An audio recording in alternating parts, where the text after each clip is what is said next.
Dober večer vsem, dobrodošli na Goriškem večeru, ki ga organizira Združenje za vrednote slovenske osamosvojitve.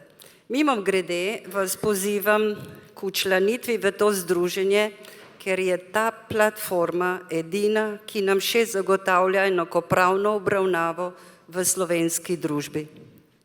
Tema nocojšnjega pogovora je zdravstvo, ki ga je ta vlada skupaj z mediji spravila na kolena.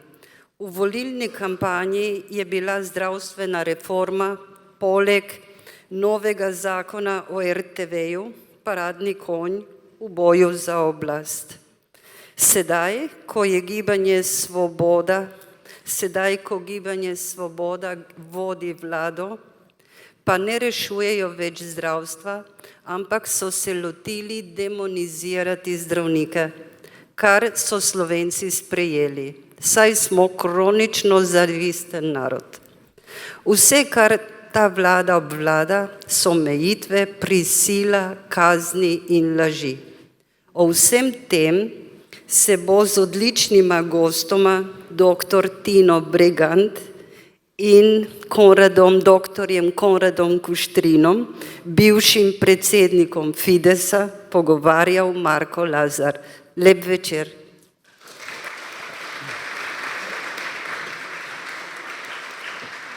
Hvala lepa, Vandi, lep pozdrav vsem skupaj, lep pozdrav tudi z moje strani spoštovanima gostoma.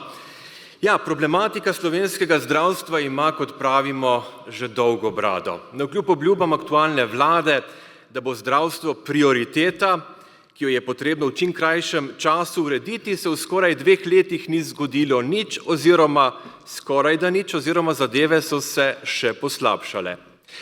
Od obljub v 30 dneh do specialista se je marsikdo znašel celo brez osebnega zdravnika. Vlada, ki ni izpolnila obljube s Fidesom, stopnjuje pritisk na zdravnike. Tudi s pomočjo medijev jih zmerja, celo demonizira. Hipokratska zaprisega, dvoživke, požrešneži, bogovi v belem so besedne zveze, ki jih največkrat slišimo. Stavka sindikata zdravnikov in zobozdravnikov Slovenije, ki se je začela 15. januarja, je postala najdaljša zdravniška stavka v Sloveniji doslej. Po nedavni neuspešni mediaciji med omenjenim sindikatom in vlado je predsednik Fidesa Damjan Povh za neuspeh obtožil premierja Roberta Goloba, ki da je mediacijo že vnaprej označil za neuspešen poskus. Med drugim je Povh dejal, da si vlada reform očitno ne želi in da se boji, da zadeve ne bodo šle v pravo smer. Kaj se torej dogaja v slovenskem zdravstvu, ki se mu očitno ne obeta nič dobrega? Kakšen je pogled na to dveh, kot že rečeno, priznanih strokovnjakov? Pa, če dovolite, gospod Konrad, damo najprej prednost dami. Absolutno. Se strinjate? Seveda.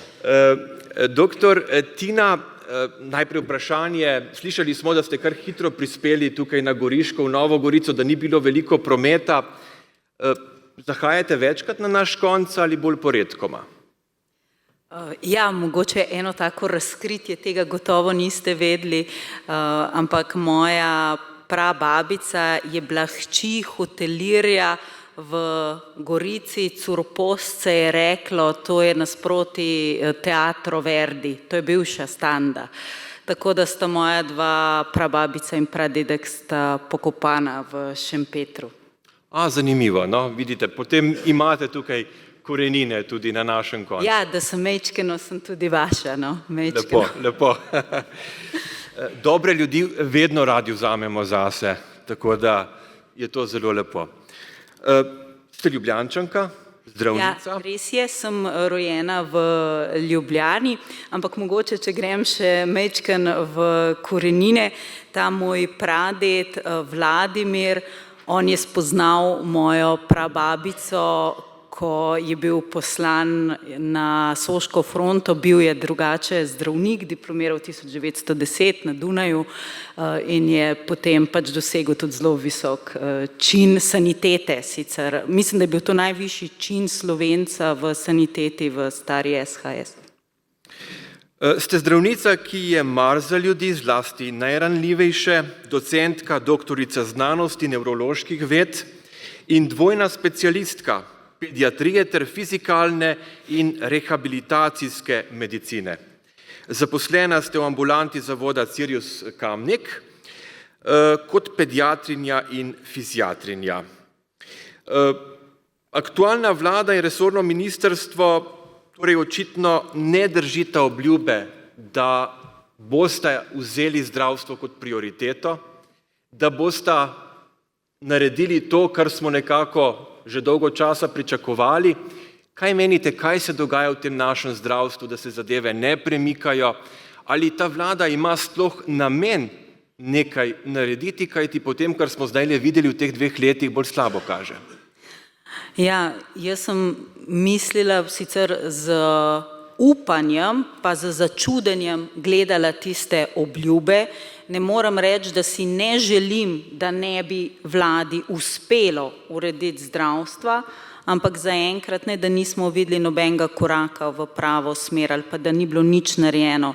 Porabljeno je bilo ogromno sredstev, več milijard, celo po pripojitvi tega zavarovanja od Vzajemne je zdaj letni proračun za zdravstvo čez 5 milijard evrov letno, to je naš denar, vaš, moj, 14% praktično od bruto plače, to ni malo, celo tisti za minimalno plačujejo brezprizivno vsak mesec okoli 300 evrov, zato da na koncu 130 tisoč ljudi v Sloveniji nima osebnega zdravnika. Če nimaš osebnega zdravnika, praktično ne moreš dostopati do napotnic, dobro, lahko dostopaš preko urgentne službe. Veste, da tudi tisti interventni zakon od Bešič Loredana, da je pogoltnil nekaj 100 milijonov evrov, čakalne dobe so se podaljšale. Skratka, niti ta teza, da niso nič naredili, ne drži. Naredili so ogromno škode, vzeli so denar iz naših žepov in mi to praktično dopuščamo. To, da se zdravnike tepe kot vlečne konje, to pravzaprav tega smo navajeni od Valpetov, bom rekla. Mislim pa, da predvsem ne verjemite samo temu, kar govorijo novinarji, verjemite vašim lastnim izkušnjam. Če imate osebnega zdravnika, ali mu zaupate. Jaz vem, čisto na začetku stavke so do mene prihajali tudi starši teh mojih otrok, jaz delam z otroki s posebnimi potrebami, z temi mojimi kompetencami sem pravzaprav zelo dobro usposobljena za delo z njimi, jaz rada delam z njimi, pač mislim, ne samo, da je to, ne vem, etično, moralno, ampak jaz resnično rada to počnem, ker se mi zdi, da od njih tudi zelo veliko dobim, vsak dan sproti me opomnijo, kaj je zares v življenju pomembno, da najpomembnejših stvari niti ne moramo kupiti z denarjem, ampak štejejo tudi druge stvari, tudi srčnost. No, in te pacienti so mene od začetka so me sprašvali, kako doktorica, vi pa nič ne stavkate, ampak mi zdravniki stavkamo tako, da delamo. In tisto, kar vi slišite v medijih, to sploh ne drži. To se pravi, mi nismo tisti stavkajoči, kot so recimo na letališčih, kjer se znajdete sredi Münchna, pa ne morete domov, ker ni aviona. Mi še vedno delamo, res pa je, da sem tudi sama preklicala soglasje za nadurno delo, 40 plus 8 ur tedensko, to je še vedno več, kot dela povprečen človek. Žal mislim, da tudi po vseh teh odnosih, ko nam, pa ne vi, ne pacienti, to nam sporočajo mediji in vladajoči, ta podcenjujoč odnos, ko nas imajo pravzaprav za norce, nas zdravnike in tudi vas bolnike posredno, se človek zares vpraša, kaj pravzaprav lahko naredimo mi v zdravstvu, ampak če imamo take vladajoče, če mi to dopuščamo, potem se bojim, da je zdravstva res konec. No in ti moji pacienti, a veste, potem gledajo in rečejo, ja, a ne podpirate stavke? Ja, jo podpiram, seveda podpiram stavko, mislim, da moramo zdržati v naših dveh osnovnih zahtevah, ki jih ne slišite v medijih. Naši dve osnovni zahtevi so urediti delovne pogoje, evropski delovnik 40+8 z možnostjo pravzaprav opt-outa, tako kot imajo v Avstriji, kar pomeni, da običajni zdravnik dela 40+8 ur, eventuelno pa potem še dodatne ure, vendar znotraj varnega dela. Ne vi, ne mi si ne želimo delati nevarno. 200 nadur na mesec, to ni varno delo, ampak neko normalno število nadur je pa očitno potrebno, ker nas je res premalo, če hočemo zagotavljati eno dobro oskrbo. To se pravi, ta evropski delovnik in zvišati osnovne plače. Naše osnovne plače so v resnici nizke. Tudi plača specialista. Tisto, kar vi preberete, 100 najboljših plač, sama se med njimi nisem nikoli znašla, ne glede na moje specializacije in moje kvalifikacije, lahko sem delala cel mesec kot nora, nikoli nisem prišla do takih vsot. In tukaj je treba tudi pogledati, zakaj je prišlo do takih plačil. Na takih pogodbah so ponavadi sta 2 podpisa, ne samo od zdravnika, ampak tudi tistega, ki je podpisal tisto. Pogledata, se je nekdo res razpisoval na 3 delovna mesta hkrati, a ima nenormalno število nadur, kar je nevarno za pacienta, tako kot je za pilota ali pa za voznika kamiona. Tudi mora upoštevati določene omejitve, zato da bi vi dobili boljše storitve. In seveda, ja, naše osnovne plače so pa nizke, ampak bistvo je, kako urediti zdravstveni sistem, da bi tako vi dobili dobre storitve, kot da bi mi lahko delali dobro medicino. In dobro medicino se dela samo z zdravniki, ki so vodje tima in seveda z ostalim osebjem, sestrami, tako diplomirane sestre, srednje sestre, izredno dragocene za nego. Jaz recimo v Siriusu, ko imamo otroke s posebnimi potrebami, mi imamo ogromno nege, jaz brez svojih sester ne morem, dobra sestra je zlata vredna in je del tima in seveda tudi drugi zdravstveni sodelavci. Če mi hočemo za svoje paciente dobro poskrbeti, moramo poskrbeti za vse nas in tudi ta zdravniška stavka je namenjena temu, da bi bilo dejansko za vas in za nas dobro poskrbljeno. Če se zdravnike enkrat prepodi iz tega poklica, potem tudi sestre ne bodo mogle več dobro delati in potem se bodo pacienti znašli v medicini izpred 100 let, ko je bilo zdravnikov premalo. Tega si ne želite ne vi, ne mi. In tudi mislim, da si zaslužimo boljše. In še ena absurdna situacija. Vidimo, koliko je denarja na razpolago, koliko denarja je na voljo za energetiko, povsod so se postavili solarni paneli, povsod poslušamo o investicijah v železniške postaje. Lepo vas prosim, a mi rabimo železniško postajo z zlatimi stranišči ali rabimo mogoče bolnico, v kateri bo poskrbljeno za nas in za naše bolnike? Hvala lepa.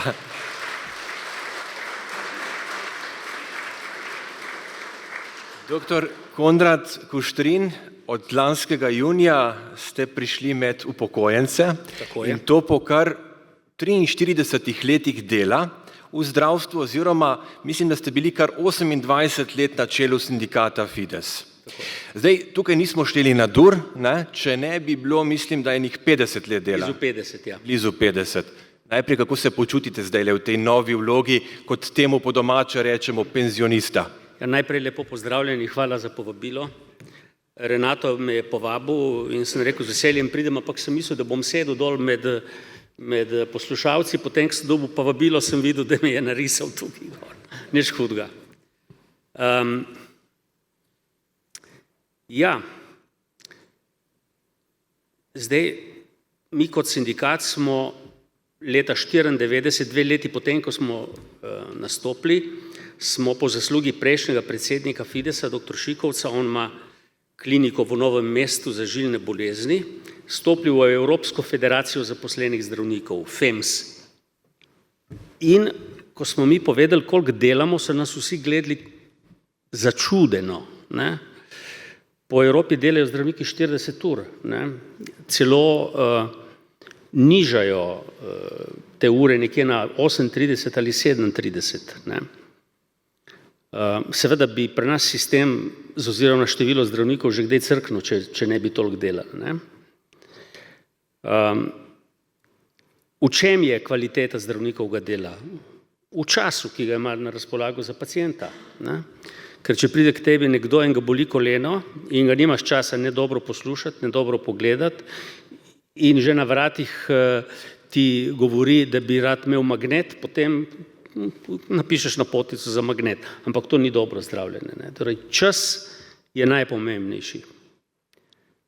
Ker pacienti ne pridejo samo zato, da pač povedo za neko težavo, bi se radi pogovorili, dobili neko spodbudno besedo in tega, če časa ni, to ni mogoče opraviti. In potem ta medicina postane tehnična medicina. Ne? Tako da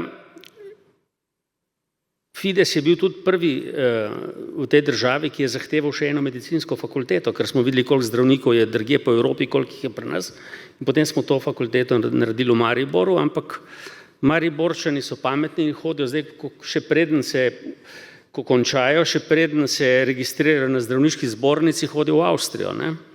Zato, ker jim avstrijske bolnice blizu slovensko-avstrijske meje že kot študente jim plačujejo učenje nemškega jezika, nemške zakonodaje, potem jim najdejo stanovanja. Ne? In seveda, ko se govori, da se pri nas nič ne dela, jaz poznam nekaj anesteziologov in ortopedov, ki so šli v Avstrijo in pravijo, za 2-krat manj dela imam 3-krat višjo plačo. Ne? Nobeden mi ne gleda na uro, pač tam se dela umirjeno, natančno, strokovno. Torej, mi smo daleč od Avstrije in tudi nič ne kaže, da bomo kdaj tam prišli, če bo šlo tako naprej. Ne. Vse slabše je. Ne. Zdaj, politika vedno postavlja, zdaj o tem, kar zdaj delajo z nami, se sploh nima smisla govoriti, ker ta politika je barbarska. Jaz sem to rekel, to so barbari, to niso ljudje. Ne. In jaz tudi nisem nič pričakoval, ne, ker ko pred volitvami tisti, ki smo bili za časa covida v bolnicah in smo videli, kako se dela, koliko smo delali, kako se dela, kaj vse je vlada naredila v tistem času, ki je bil za mene najbolj zahteven čas medicinsko, epidemiološko, tudi ekonomsko za slovensko državo. Nobeden ni umrl od lakote, nobena firma ni propadla, zasebnikom so plačali, je država plačala prispevke in minimalno plačo. Ne. Jaz poznam ljudi, ki so politično levičari, so rekli, brez Janše bi vsi pocrkali. Ne? In jaz sem rekel, sploh ti treba, da kaj govorijo, ti bodo dobili volitve tako. Ne? In potem sem videl tega našega, tega Goričana, ki igra vlogo predsednika vlade, ne? V glavnem pleše, ne? Na monitorju, sem rekel, ta ne bo dobil niti 0,1%. Ne? Kam smo prišli?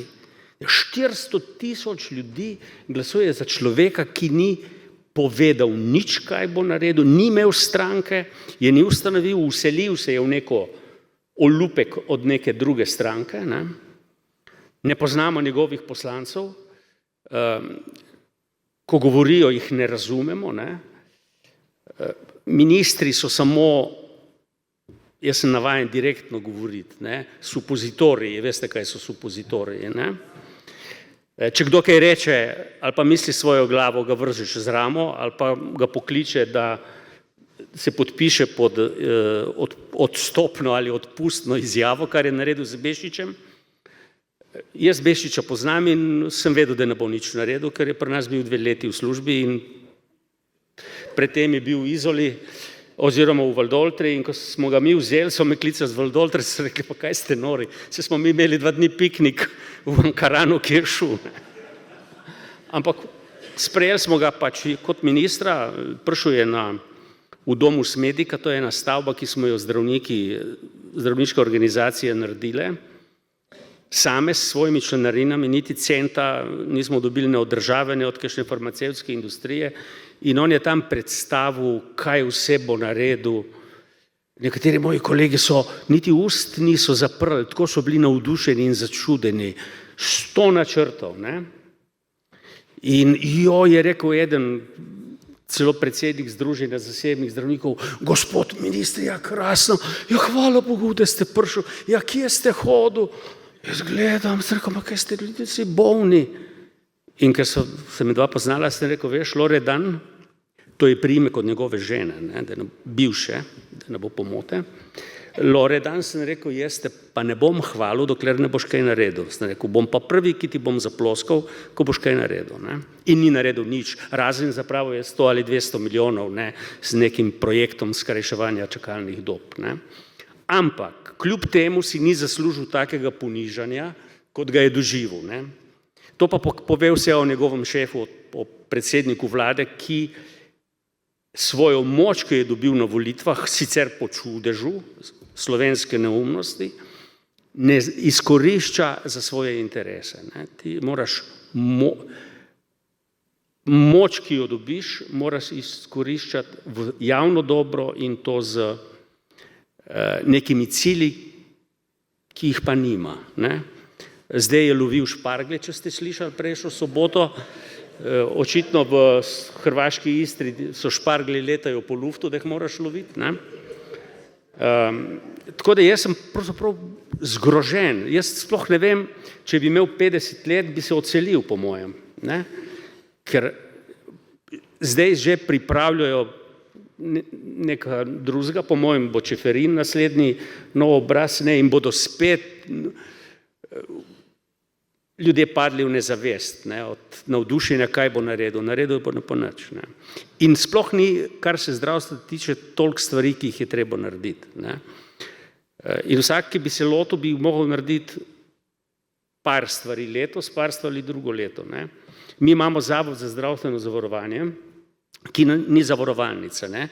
Tu vidim nekaj gospodov in gospa, ki so toliko stari kot jaz, komaj kdo je starejši, ampak se spomnite, v bivši Jugoslaviji smo imeli samo upravne interesne skupnosti. Ne? In ta zavarovalnica funkcionira kot samoupravna interesna skupnost za zdravstvo. Ne? In potem se pojavi Fakin, ki je njen avtor, eden izmed, a ne?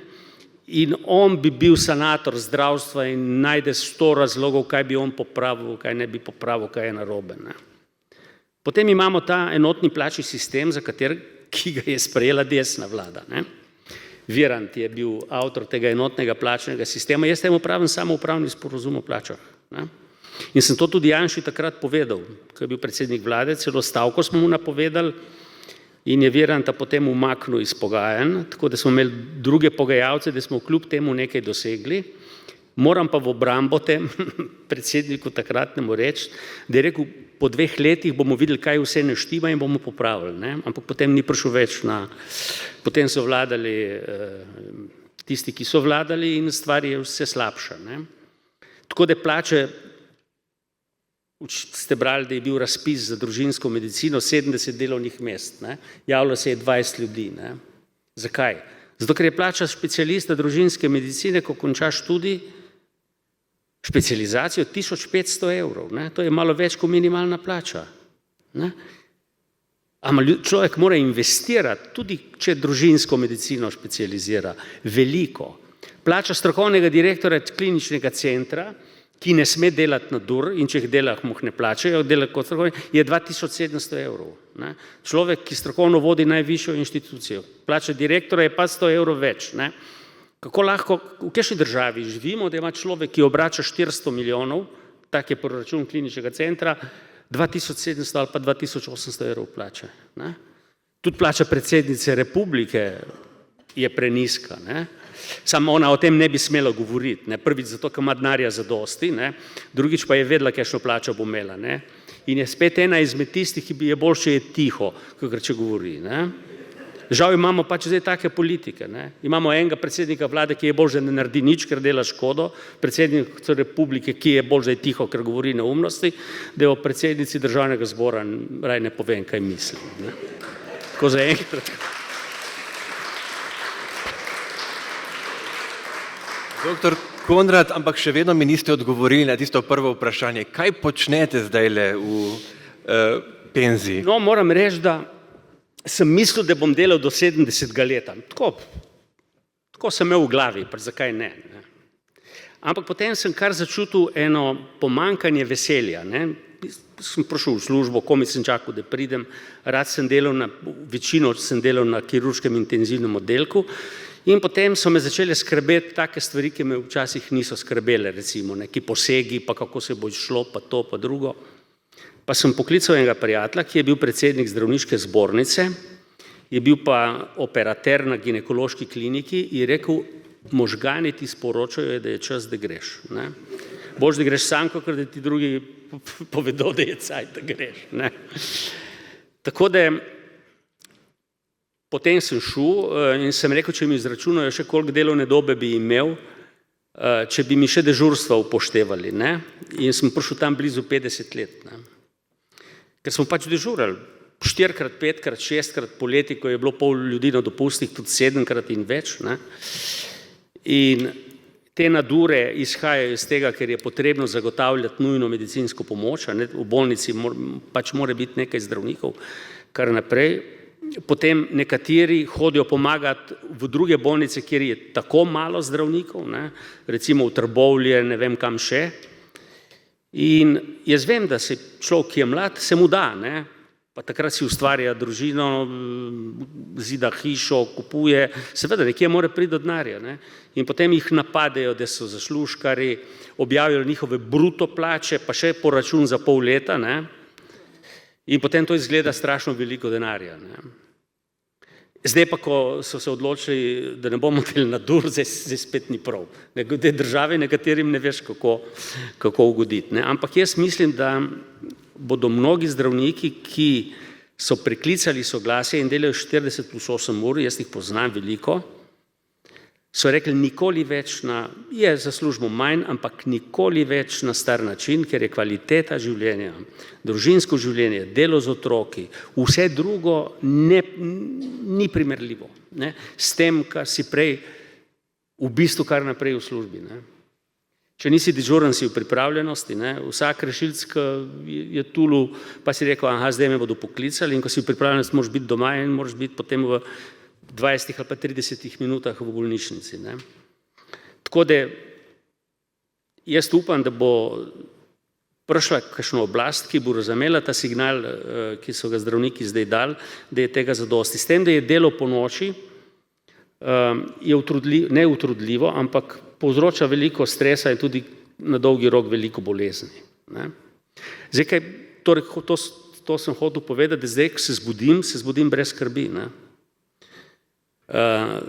Tisti, ki smo delali, tu je vidim mojo mentorico, dr. Srbotnjakovo, je tudi ona delala na intenzivnem oddelku, pacijente, ki jih imaš na ventilatorju 14 dni, 2 meseca, včasih 3, ko greš iz službe, jih ne pustiš tam, jih nosiš s sabo domov, te skrbi, kako bo, pa zvečer pokličeš, a se drži, a bomo kaj zamenjali, pa greš pogledat. To je v bistvu kroničen stres. Zdaj se zbudim in se zbudim brez skrbi. Pomislim, kako so moji vnuki, kako rastejo, 2 že imam, ta 3 še prihaja. Upam, da bo vnukinja, če ne bo pa ta 4. In seveda delam stvari, ki jih prej nisem imel čas. Jaz sem velik ljubitelj opere, tako da prejšnji mesec sem bil 5-krat v operi. 2-krat v Ljubljani, 1-krat v Trstu, 1-krat v Mariboru. Dosti poslušam, berem, kolesarim in seveda jaz sem grapar. Jaz sem s Podmevca doma. In zdaj, ko je mama se preselila, ki ima 95 let, in ne pustim, da bi bila sama gor, bom zdaj še pospravil vse tisto, kar je 50 let spravljala na kup, pa pritličje moram po mojem okusu še narediti drugače. Tako da ne zmanjka dela. Ne zmanjka dela. No, omenili ste opero, o tem morda nekaj kasneje, kajti ne vem, če veste, da je dr. Konrad bil, oziroma še vedno, izjemen talent za glasbo in se je celo odločal, ali bi celo študiral glasbo. Mislim, da so bila tudi priporočila strokovnjakov. Ja, tako je bilo. No. Jaz sem študiral na Reki, ne, in dol je močno društvo, Slovensko Bazovica. Ne. In tam sem seveda bil v pevskem zboru, in ki ga je vodil Peter Škrjanc. Ne. On je bil pa dirigent tudi v Reški operi. Ne. In me je kar naprej nagovarjal, če bi začel tudi malo pet, ne, ampak se veste, kako je. Ne. Prvo si mlad, ne, imaš štipendijo, ne, in v glasbi je tako veliko poklicanih, malo izvoljenih. Ne. Tako da potem sem se odločil, da ostanem na medicini, tudi v redu. Ampak kaj zapojete verjetno kdaj? Ali? Ja, v kopalnici največkrat. Ja. Tukaj ne bi, kasneje. Ne. Doktor Tina, če pogledamo, ne, Slovenija se je leta 1992 odločila za javno zdravstvo, potem za koncesionarje oziroma uvedla dodatno zdravstveno zavarovanje. Ta vlada se je odločila, da prekine s tem dodatnim zdravstvenim, dejala je, da tega ne bo več in uvedla zdaj le obvezno zdravstveno zavarovanje. Ampak če pogledamo, kaj smo pacienti s tem dobili? Ničesar oziroma vedno manj imamo od tega. Kaj se v bistvu dogaja, kaj bi bilo potrebno po tej plati storiti? Ja, ta vlada je zelo dobra v tem, da zavaja oziroma, če rečemo bobu, plaže. Ne? Jaz sem zadnjič poslala ljudem iz Levice moja opozorila, ki sem jih objavila tudi v naši zdravniški reviji, ravno glede te pripojitve zdravstvenega zavarovanja, ker je bilo jasno, da oni ne ukinjajo tega zavarovanja, ampak samo bodo pripojili 800 milijonov letno proračunu zdravstvene zavarovalnice, ki to ni, ki je zdravstveni fond, ki je v bistvu samo razdeljevalnica denarja, ki že itak dela z minusom, kar pomeni, da tudi z dodatnimi 800 milijoni letno ne bo tega denarja pametno investirala, ampak bo naredila dodaten minus. In točno to se je zgodilo. To je bilo predvidljivo, jasno. Jaz sem tisti članek za nalašč poslala temu od Levice, zato ker sem ji rekla, dajte vi majčkeno razmisliti, kdo vam svetuje. Ker ta, ki vam svetuje, vam očitno svetuje zelo slabo. Ampak to je slabo za vse nas.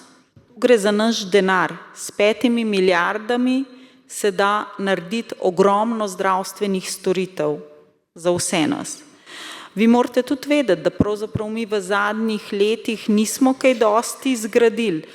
Eden večjih očitkov tej sedanji Golobovi vladi je to, da je med covidom bilo iz Evrope namenjenih ogromno sredstev za investicije v zdravstvu.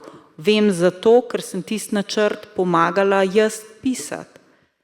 Notar je bila infekcijska klinika Ljubljana, infekcijska klinika Maribor, notar je bila prenova kliničnega centra, laboratoriji, notar so bile tudi mehke vsebine, ki bi doprinesle k storitvam za paciente.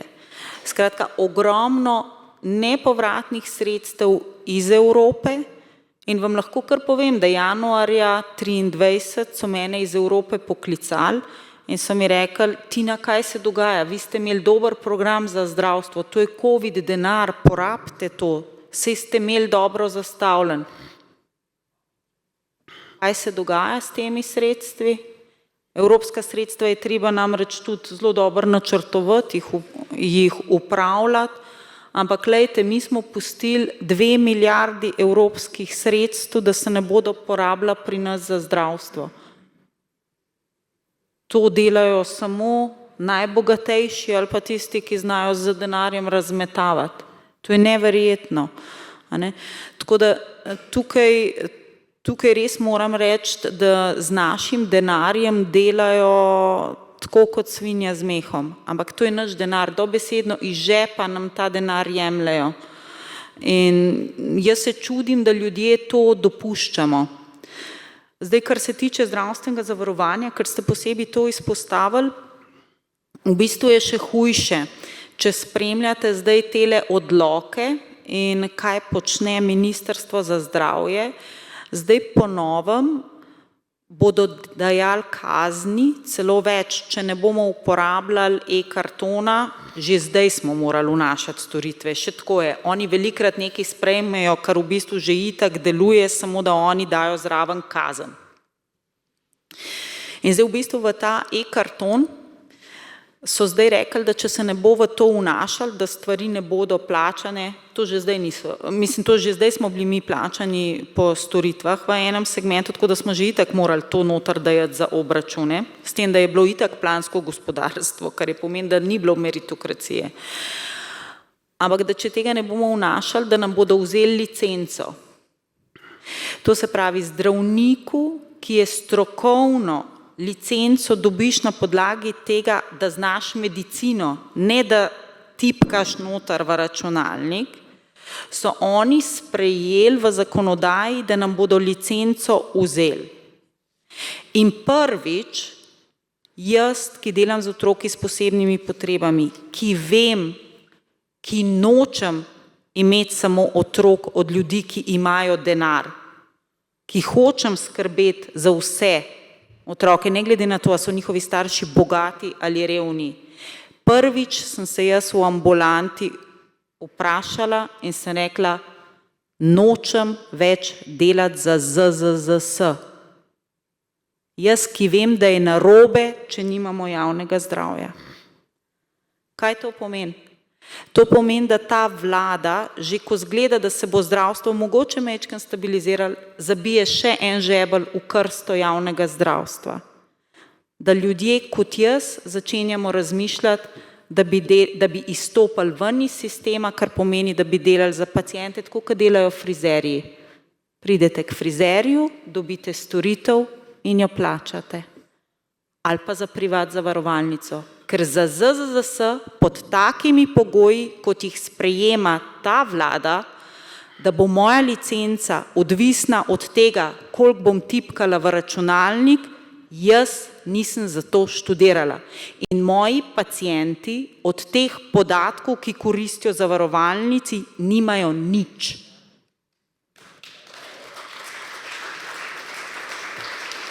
Ja, kar se v zavarovalnici oziroma v skupščini Zavoda za zdravstveno zavarovanje nimamo zdravniki nobenega glasu.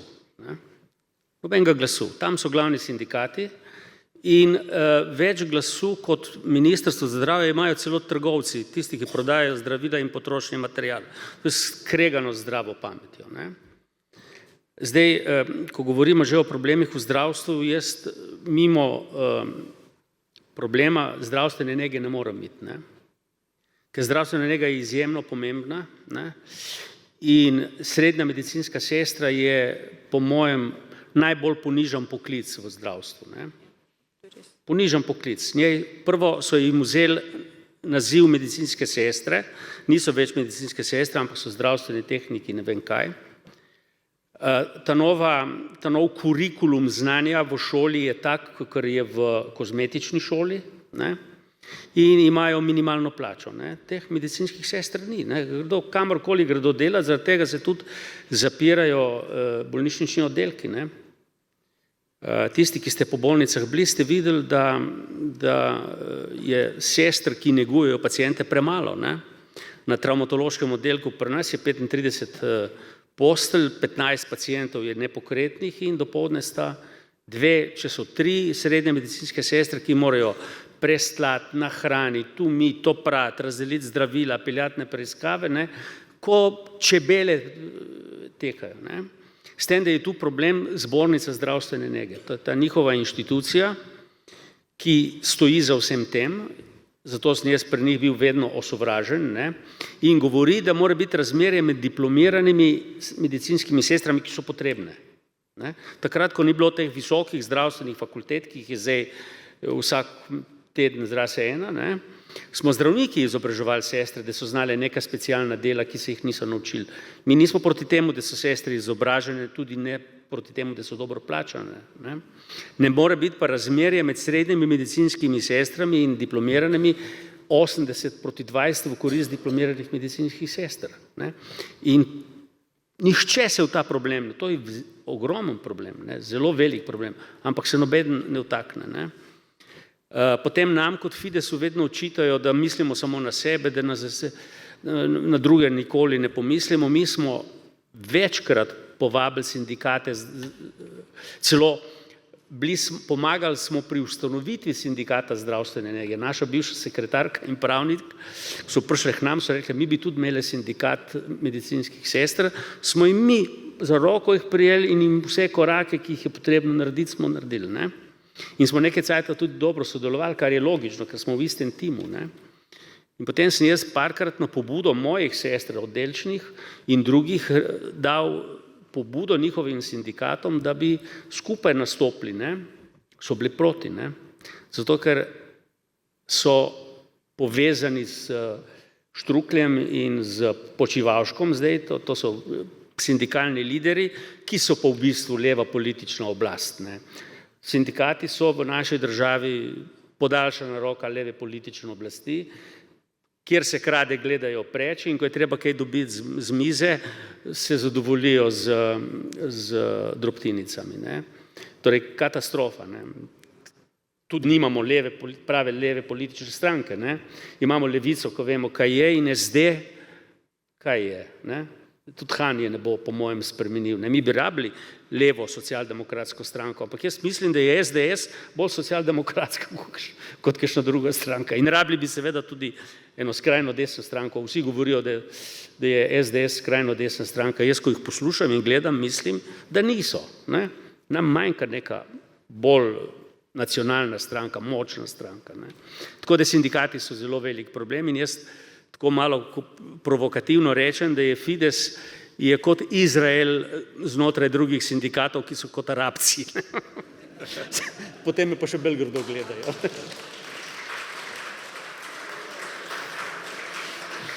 Kako ocenjujete delo vašega naslednika, dr. Damjana Povha, ki prihaja iz izolske bolnišnice?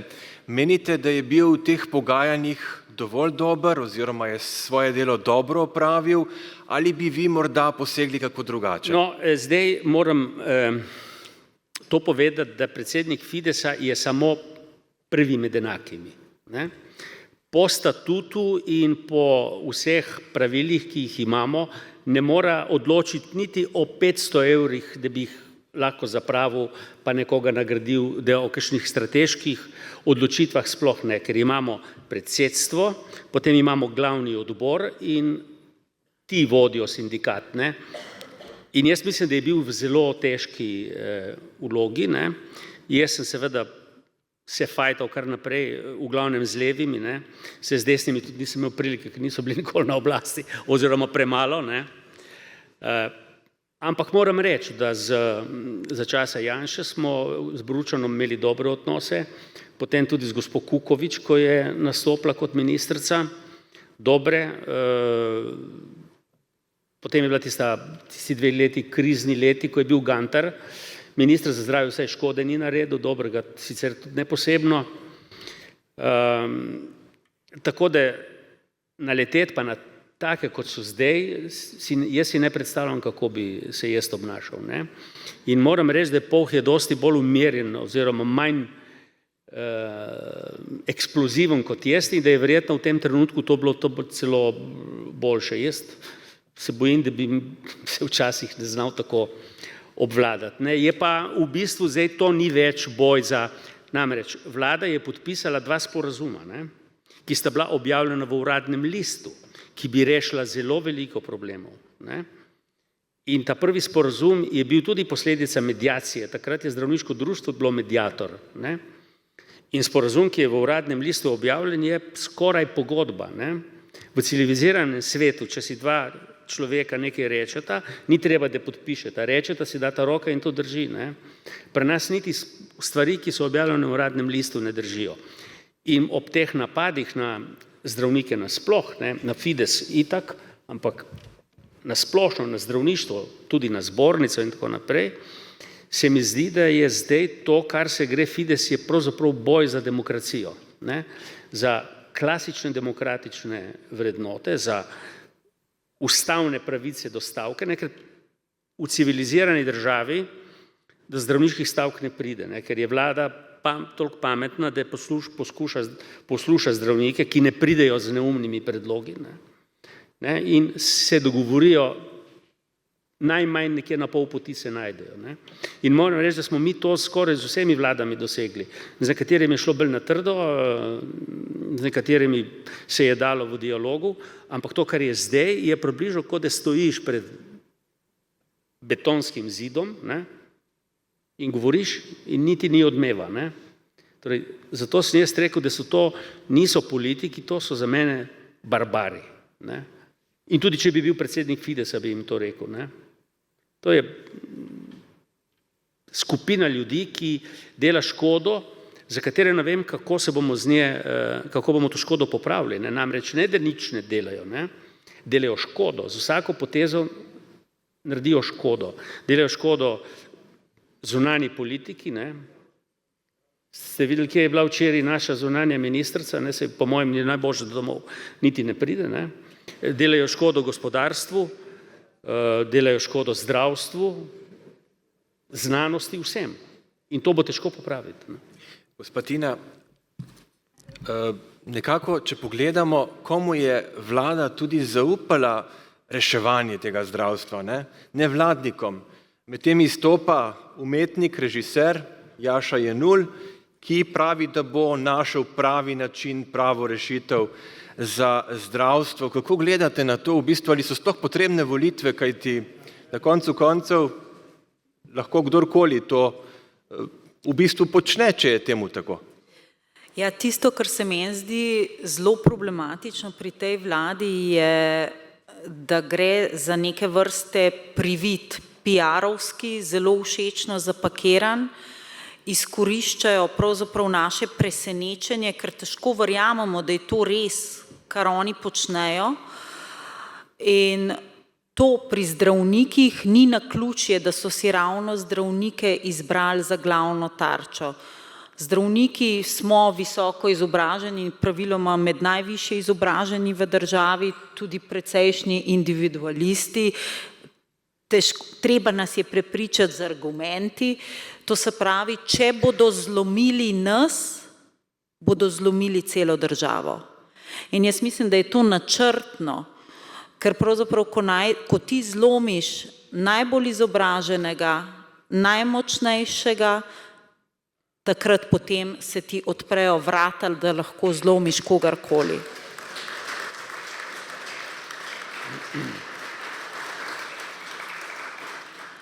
In tukaj bi mogoče vseeno tudi nadaljevala, ker ta demokracija, če ste opazili, kaj zdaj hočejo narediti, ne? Jaz mislim, da jih je zdaj le majčkeno strah in so začeli hvaliti zdravnike, ki delajo. Ampak, a veste, mi vsi delamo, ker mi tako stavkamo. Naša stavka je takšna, da delamo. Ne delamo pa prekomerno, a ne? To se pravi, oni zavajajo, resnično lažejo in jim enostavno ne smete jim verjeti, pejte v ambulanto, vprašajte. Hkrati so pa zdajle vzeli in postavili zakon oziroma najprej odlok, skratka, da bi našo stavko še dodatno omejili. Že itak je naša stavka drugačna. To se pravi, oni nam bodo zvezali roke, oni bodo demokracijo uničili najprej na nas. In potem tudi drugi ne bodo mogli več stavkati, ker to, kar bodo nam naredili, bodo naredili tudi drugim.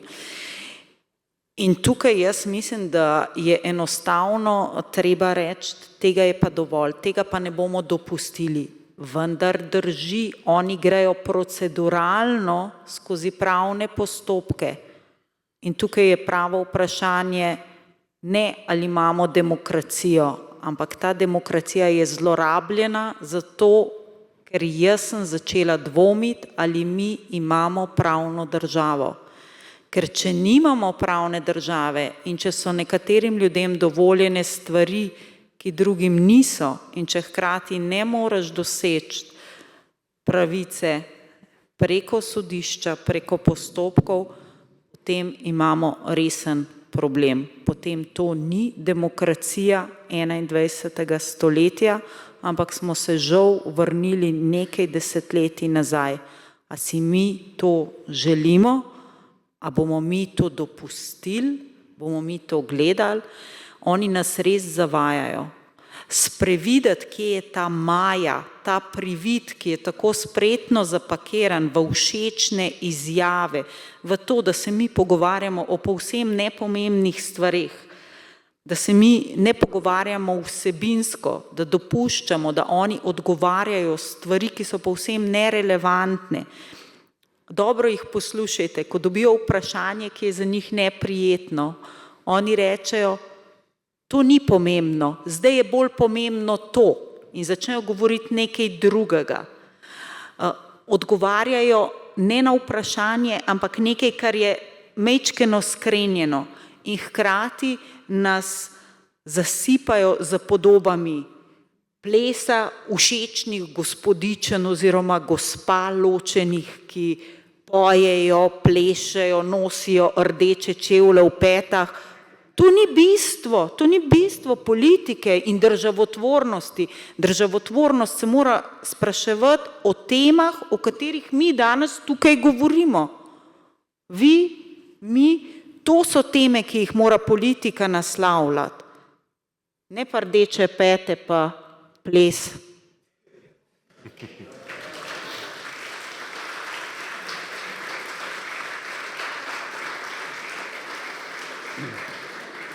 Ja, v bistvu omenili ste, kako se zdajle vlada spravlja na zdravnike. Zelo zanimiva misel, ampak nekaj podobnega je počel že tudi Stalin v Sovjetski zvezi. V bistvu ali gre tu za neke kopije nekih predhodnih, vemo kakšnih režimov? Ja, bi se jaz v bistvu res vprašala zdaj, ali so res tako nesposobni, da morajo kopirati modele, ki so preživeti, ki so slabi, ki smo jih zavrnili. Možno je. Jaz bi si želela, da so vseeno dovolj pametni, da so morda skrenili, pa da bodo prišli na pot, ki bo nam vsem v korist. Veste, jaz si ne želim, da te stvari, ki se danes pogovarjamo, da bi bile resnične. Jaz si želim, da so morda naredili določene napake, da jih bodo spoznali in da jih bodo poskušali popraviti. Vendar zaenkrat kaže, kot da bi vaša teza bila lahko resnična. In če je to res, kje bodo živeli moji otroci, kje bodo živeli vaši vnuki? A si želimo mi to? Jaz velikokrat rečem, srečo imamo, da smo Slovenci zelo trpežni. Mi smo preživeli komunizem, pa smo preživeli tukaj na Primorskem tudi fašizem. Slovenci smo na tem ozemlju obstali. Ampak a nam je treba toliko trpljenja, toliko izgubljenih priložnosti, ko bi dejansko lahko živeli boljše. Ni treba veliko, ni treba veliko. Doktor Konrad, v nadzornih svetih zdravstvenih ustanov je kar precej v zadnjem času kadrov iz GEN-I-ja, torej bivšega podjetja, aktualnega predsednika vlade. So to kadri, ki so sposobni nadzirati te zdravstvene ustanove in zakaj menite, so tja postavljeni? Postavljeni so politično. Tipičen primer je Mariborski klinični center, kjer sicer ni zdajšen direktor iz GEN-a, je pa levak, član SD-ja, bil je že direktor, pa je bil klinični center v izgubi, potem je šel privat in je končno entorakalni kirurg spravil vsaj v majhen plus in so ga takoj zamenjali. Oni politično menjajo ljudi, zdaj so zamenjali direktorja Soče, ki je bil zelo uspešen, direktor v ekonomskem in strokovnem smislu. V bistvu razen našega Dimitrija Klančiča, mislim, da so, pa tudi on ima občutek, da mu skozi neka mačeta za vratom. Tako da jaz mislim, da so zamenjali vse po spisku, ne, in veliko so, sej drugih tudi ni, ne, pač tiste, ki jih pozna, tiste daja, ne. Poglejte, kaj je na televiziji, se to je Bog pomagaj, ne. A bi vi mene dali za direktorico soških hidroelektrarn? Po isti logiki, če so lahko iz GEN-I v zdravstvu, pa dajmo iz zdravstva tudi tja. Glede na to, da ste Ne tako bi, ne? aktivna Ne in, bi. Verjetno ne, mislim. bi mogoče celo bila No, mene spominja na čase SZDL-ja, ne. Saj imamo zdaj tukaj rojaka, ne, je zdaj državni sekretar, predtem je bil na Soških elektrarnah, ne, Pintar, ne, predtem je bil direktor zdravstvenega doma, ki je rekel, da me bo tožil enkrat, ne, ker sem rekel, da je, mislim, da je imel zdravstveni dom 7 milijonov evrov plusa, ne. Zdravstveni dom je inštitucija, ki ne funkcionira zato, da ustvarja dobiček, ne. Če ga pa že, je ta dobiček namenjen pacientom, razvoju in zaposlenim, ne. In sem rekel, namesto, da bi zdravnike boljš plačal in jih privabil in jim dajal neke ugodnosti, to sem jaz enkrat v intervjuju za Delo rekel, špara denar, ker mogoče bo šel pa kakšno javno-zasebno partnerstvo, ne. Se on bo dal 10 jurjev in 7 milijonov bo dal zdravstveni dom in bo postal lastnik, ne. Tako si pri nas javno-zasebno partnerstvo predstavljajo. In to je išlo v Delu in jaz zjutraj delam vizito in telefon. Kaj je? Ja, vas kliče direktor zdravstvenega doma, ja. In pol je rekel, ja, veste, sem bral ta vaš intervju v Delu, jaz upam, da je novinarka narobe napisala, Dijana Zajec je bila, ne. Ne, sem rekel, Dijana Zajec nič narobe ne napiše, točno je napisala to, kar sem rekel. Ja, veste, nisem zadovoljen, poslušajte, jaz sem rekel, direktor, jaz zdaj delam vizito tu na intenzivnem oddelku, ne pijem kafe kakor vi, ne, ko ga ni on cajta, ne. So se razumela, vas bom tožil, kar dejte, ko me čakam, ne. In potem sem ga enkrat v parlamentu srečal na odboru za zdravstvo, in sem rekel, kje je tista tožba, ne, pa je kar ušel. To je SZDL tip, ne, tipi, ki znajo vse, ne, ko je bilo pa treba, ko smo pa izbirali direktorja naše bolnišnice, me je pa poklical, a bi se lahko vi nekaj zmenila, veste, jaz pa predvsem poznam zdravstvo, pa bi lahko bil dober direktor, pa tako naprej. Se nisem rekel mu tisto, kar sem mislil, ne, tudi Molk je veliko povedal, ne. Tako da so na nekompetentnih mestih, ki zahtevajo izkušnje in znanje, so nekompetentni ljudje, ne, in se dela škoda, ne. Torej, mi imamo v zdravstvu probleme prav povsod v organizaciji, ne. En predstojnik nima, je samo predstojnik, ne, predstojnik ene klinike, recimo torakalne klinike, ki ima proračun verjetno tako naša bolnica, ne, ima za to, da vodi kliniko, 250 evrov nagrade.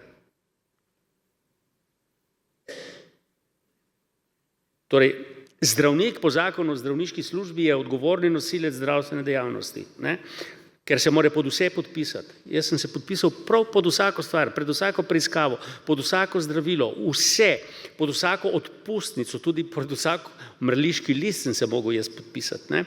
In s svojim podpisom sem stal za vsem, kar sem naredil, ne.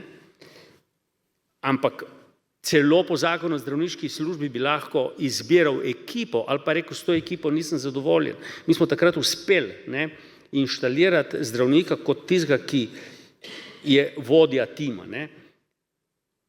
Ampak ker smo bili zdravniki toliko okupirani, ker nas je bilo malo z delom, se s to organizacijo nismo ukvarjali in potem so prišli drugi, ki so se začeli s tem ukvarjati in nas imajo zdaj tam, vi boste tih, pa delajte, mi bomo pa vse organizirali in tako naprej, ne.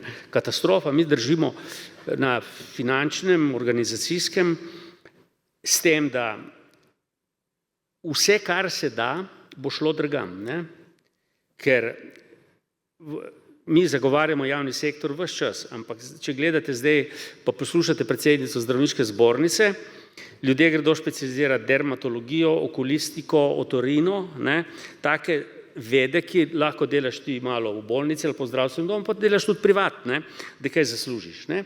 Medtem ko družinsko medicino ne moreš delati nikjer drugje, ne, ker imaš puhno glavo 50 pacientov, ne, in še to, za to dobiš 1500 evrov. Ne. In mi smo to politikom ničkolikokrat nakazali, v čem je problem, kam drvi zdravstvo zaradi teh anomalij. Nič, gluhi. Ne. Tile pa ne, da so gluhi, tile sploh ušes nimajo, pa tudi oči ne. Pa še nekaj je, ne? Naš podpis pod vsemi temi izvidi, a ne? Mi jemljemo podpise resno, medtem ko zdaj pravzaprav za temi podpisi celo predsednika vlade, ministra, glede naših razmer, glede naših plač, se izkaže, da niso vredni nič. In to je v bistvu zelo težko sprejeti, a ne?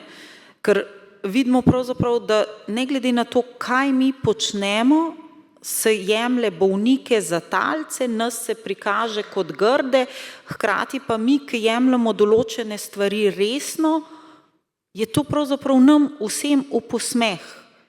In to se mi zdi, to je zelo boleče. In mlajše generacije, ki to vidijo, dejansko rečejo, mi tukaj ne bomo, a ne. Konrad je prej povedal, kako hodijo Štajerci v Avstrijo. V lanskem letu je odšlo 21 zdravnikov v Avstrijo tako, da danes delajo v Avstriji. Zdaj, če vi preračunate, a ne, to je približno 30 do 50 tisoč ljudi bi imelo svojega zdravnika, če bi oni ostali tukaj v Sloveniji. Pričemer velika večina teh naših mlajših kolegov, ki študira, že takoj, ko postanejo diplomanti medicinske fakultete, pravzaprav odidejo in niso nikjer zabeleženi v evidencah, ker še niso zdravniki, ker grejo takoj v tujino. In to je velika škoda, ker ko odide mlad človek, mlad zdravnik pomeni, da bo tudi družino si ustvaril gor in smo mi v bistvu izgubili ne samo njega zdravnika, ampak smo dejansko izgubili tudi celotno družino. In to je tisto, kar bi resnično morali ustaviti, ker tudi, če mi hočemo imeti dobro zdravstvo, dobre zdravstvene time, dober zdravstveni tim vodi zdravnik z sestro, ki je veliko vredna, zaradi tega, ker ona dva sta tim, plus še dodatni ljudje. Edini način, da se za pacienta poskrbi, je to, da vsi v zdravstvu spletemo, to jaz velikokrat rečem v mojem timu, tudi danes v ambulanti sem to povedala eni od mam, da smo vsi skupaj zato, da tvorimo varnostno mrežo okoli tega otroka, ki potrebuje res veliko. To je največja varnost, tudi zdravstvena, in to je dobra zdravstvena oskrba. Pri nas pa zdaj politika spodkopava predvsem zdravnika. Jaz velikokrat rečem, ja, jaz sem vodja tima, tukaj smo danes, smo enakovredni, ampak jaz sem pa tista, ki sem odgovorna. Smo enakovredni kot ljudje, tudi kot strokovnjaki, vsak prinese svoje stvari, ampak na koncu odgovarjam jaz in jaz sem tista, ki to usklajujem, zato ker imam tudi največji pregled nad tem. In to je v resnici varnost tudi za moje sestre in to je tudi velika varnost za pacienta. In če mi spodkopljamo zdravnika, imaš ti lahko še tako dobro sestro, ampak ta varnostni obroč bo razpadel. In tega jaz mislim, da ne smemo dopustiti. Ja, čas hitro beži, ampak mislim, da je prav, da obdelamo še eno zelo pomembno temo, ki razdvaja Slovence, pa ne le Slovence, evtanazijo namreč. Pomoč pri samomoru, vemo, kakšno je vaše mnenje, pa vendarle, če pogledamo države, ki so uzakonile evtanazijo, od tam prihajajo kar precej težke zadeve in me zanima, kaj oba menita v tej povezavi. Vemo, da se tukaj pri nas nekako delijo mnenja, zaenkrat parlament tega ni sprejel oziroma nadaljnje obravnave, govori se celo o referendumu. Skratka, kaj menite, kaj se bo zgodilo?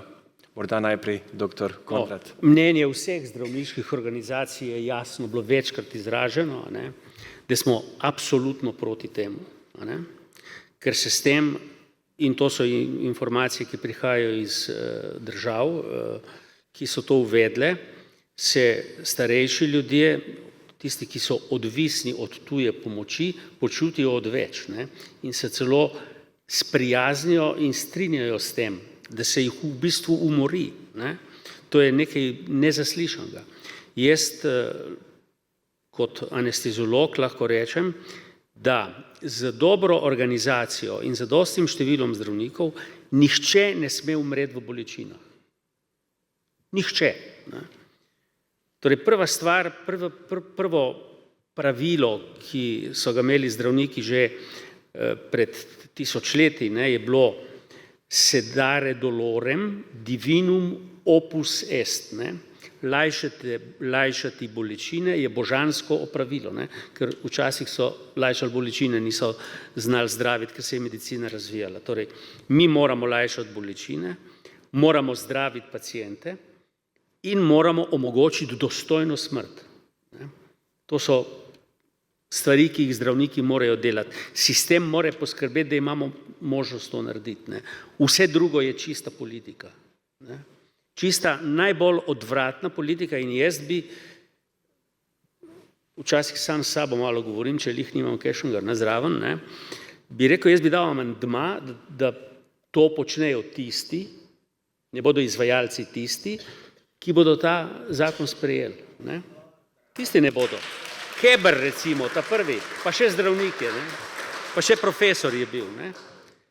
Ne pa, da bi to obesili na ramena zdravnikom. Jaz povem, vsak, ki bi mu to ukazal, se je pripravljen odreči licenci, da bo to naredil. Vsak zdravnik. Ne. Zdaj govorijo, ja, pa da bi so že zbornico zdravstvene nege, je že nekako, da bi to bilo potrebno, ker to so politične kupčije. Ne.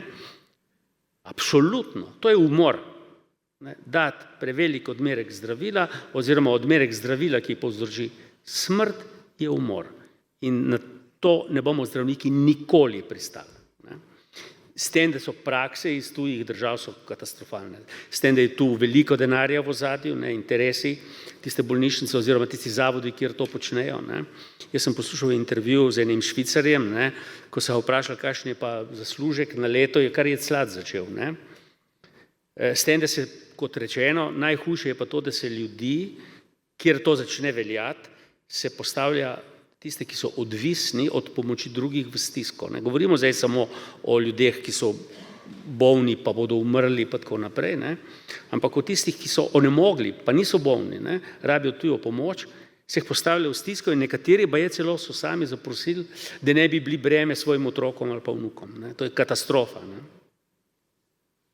Izvolite. Ja, ta vlada je zapakirala oziroma predlog teh 5000 podpisnikov, vključno z Biserko Marolt Meden, pa tudi dr. Kebrom, oziroma ta predlog, ki se imenuje, ne, predlog o prostovoljnem končanju življenja, to je v resnici strahopeten na zalogo, z nepovratno posledico, kar je smrt, predlog, ki morilsko orožje daje v roke zdravniku, ki naj bi bil varuh življenja. Takega predloga nima nobena država. To, kar so te spacali. To, kar so oni dali, bo zelo pomembno, kako bo formulirano vprašanje na referendumu, ker so izjemno zviti. In če bodo oni vprašali, ali si želite zakon, ki bo urejal prostovoljno končanje življenja. Tudi jaz bi si ga želela, vendar ne tega, ki ga oni predlagajo. Skratka, tukaj bo zelo pomembno, kako bodo formulirali to vprašanje, da ne bomo na koncu glasovali za nekaj, kar si ne želimo. Je pa še ena stvar. Oni izkoriščajo naše nepoznavanje smrti. Koliko od vas je bilo zraven pri umirajočih? Ste bili pri 1, pri 5, pri 20? Ne vemo, mi smo smrt umaknili iz naših domov. In seveda vse nas je strah trpljenja. Bom rekla, celo v tem krščanskem, celo Kristus je rekel, naj gre ta kelih mimo mene. To je realen strah pred trpljenjem. Nihče od nas ne želi trpeti v zadnjih urah življenja. In oni izkoriščajo naše nepoznavanje smrti in umiranja, naš strah pred trpljenjem, ki je realen. Pa še nekaj, da se bom majčkeno pa pohecala pri tej težki temi, pa nobeden ni prišel nazaj povedati, kaj se zgodi. Skratka, veliko nepoznavanje, veliko strahov in zato nek tak zakonodajni predlog, ki pa daje morilsko orožje v roke nam, ki smo varuhi življenja, je izjemno škodljiv. Konrad je rekel, naj to, kar izvajajo ti, ki sprejemajo. Jaz grem še en korak dalje, pa rečem, naj Keber zase podpiše. Najprej zase, potem pa za nas, ker zakon bo urejal za nas. In če ste ga poslušali, kaj je on je rekel, da zase ne bo podpisal. A zdaj bo pa sprejel zakon, ki bo pa veljal za nas vse. Tega ne smemo dovoliti. Pol je pa še ena stvar. Jaz delam z otroki s posebnimi potrebami in ko se je začel govoriti o tem zakonu, ko so zbrali tistih 5000 podpisov, je k meni prišla 20-letnica, ki jo poznam že dolgo časa, ima nevrodegenerativno obolenje, ki zelo hitro napreduje. Dekle je bistro, na maturi je plesala na vozičku z enim drugim mojim pacientom. Ona danes govori za pomočjo sintetizatorja govora, uporablja neinvazivno ventilacijo. In je prišla do mene in je rekla, joj, doktorica, kaj pa to pomeni za mene? Sem se rekla, zate zdaj le tole nič ne pomeni. Mislim, naprej imamo, pač te obravnavamo tako kot prej. Pol je pa rekla, ja, ampak veste, moja mami zame skrbi že 20 let, ona nima nič od življenja. Mi ves denar damo v mojo oskrbo. A mislite, da si moja mami ne zasluži življenja? Ta predlog zakona, koliko od nas se bo, ko se bomo počutili breme svojim najbližjim, odločali med tem, da jih bomo obremenili ali se bomo rajši umaknili. In še nekaj, moj oče je umrl lani poleti in k sreči se je odločil, da nas bo obremenil s tem, da bo umrl doma. In dal nam je največjo lekcijo, kar jo je lahko dal. On je bil profesor in je bil do konca profesorski. In njegova zadnja lekcija je bila, kako se umira in kako se umre. Brez evtanazije, v zadnjih 2 mesecih so se od njega prišli posloviti praktično vsi prijatelji in čisto na koncu je on z minimalnimi odmerki, tako morfina kot haldola, se mirno poslovil. Tisti zadnji trenutki so vedno težki v družini. Jaz še nisem srečala družine, ki se ne bi v tistih zadnjih urah, ko človek podihava, ustrašili in bi rekli, naj pride zdaj zdravnik. Ampak mi smo to vzdržali, ni bilo enostavno. Tukaj je tudi veliko nege. In on se je lahko k sreči pri zdravi pameti, se je lahko odločil in se je sam odločil. Je rekel, ne bom vzel dialize, ne bom več hodil na IPP, tudi zmanjšal je zdravila, jih je sam začel zavračati, tako da je na koncu imel minimalno, vendar paliativno oskrbo. ampak to, da se je lahko doma poslovil, je dal največjo lekcijo ne samo meni, tudi mojim otrokom. To je takšna dediščina, ki je ne dobiš, če človek umre v bolnici, na intenzivi ali pa če se odloči za samomor. Tako da tukaj mislim, da je treba toliko drugih stvari narediti in v časih, ko naše zdravstvo razpada, ko nimamo zdravnikov, da bi nas zdravili, a zdaj bomo imeli pa zdravnike, da nas bodo umorili za smrtonosno injekcijo. V časih, ko nam govorijo, da ni denarja za zdravnike in za paliativno oskrbo, a denar bo pa za evtanazijo.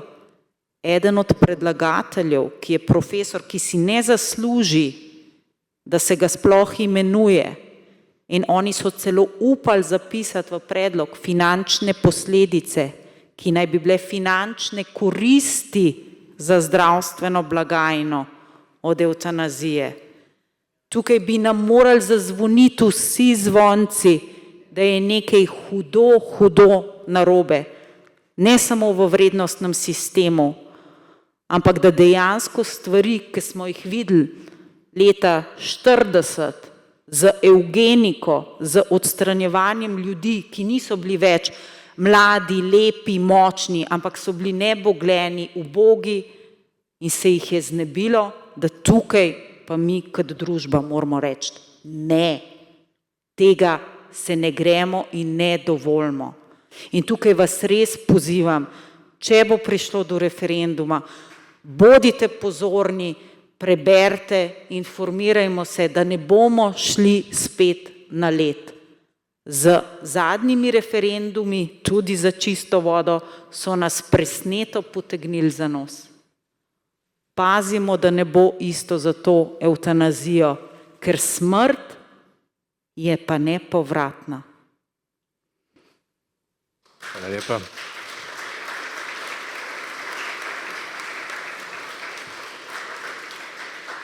V zvezi s to tematiko oziroma paliativo na področju pediatrije smo prejeli tudi vprašanje za vas, dr. Tina, ki ga zastavlja doktorica Eva Brecelj. Žal danes je ni z nami, zato nam je posredovala to vprašanje. Nekaj ste sicer delno že odgovorili, pa vendarle, takole pravi, bom kar prebral.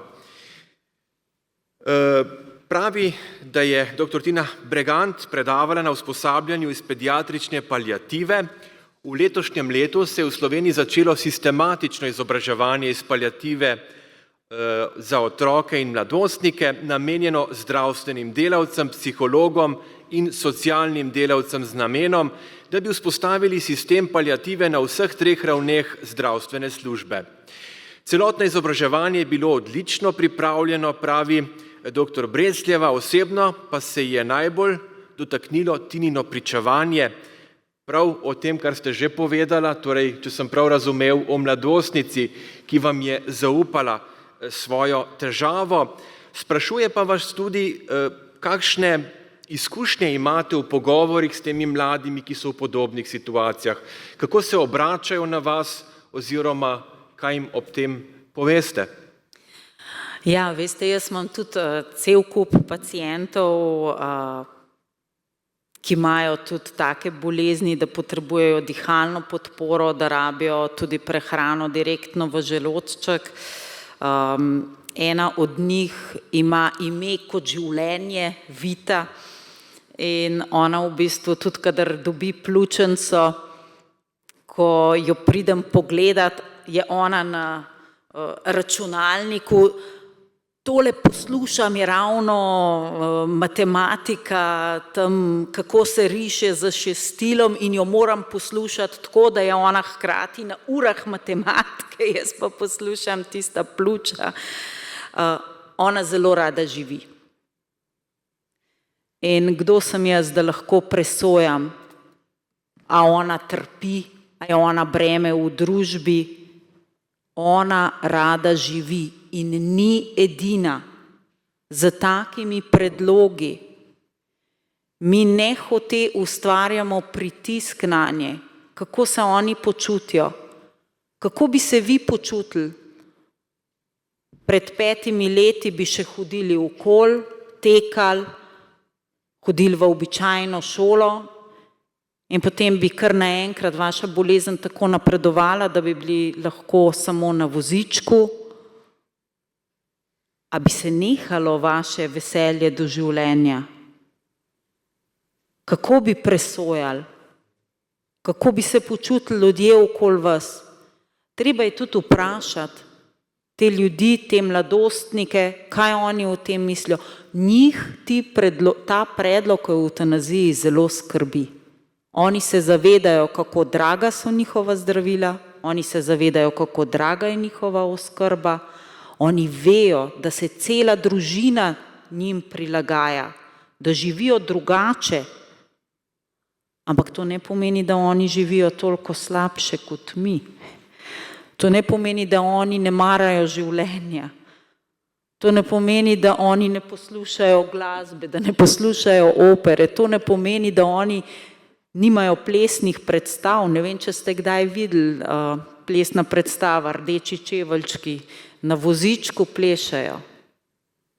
Kdo smo mi, da pravzaprav presojamo, kdo si zasluži življenje, kdo pa si zasluži smrt, zato ker mi mislimo, da je to njegovo življenje trpljenje.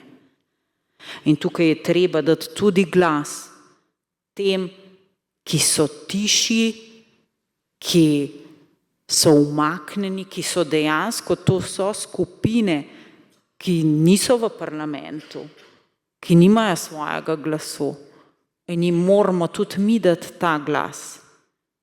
Ker na koncu bodo oni prve žrtve takšnih in podobnih zakonov.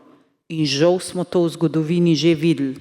A bomo dopustili, da se zgodovina ponovi? Srčno upam, da ne. Hvala lepa. Ja, kar izvolite.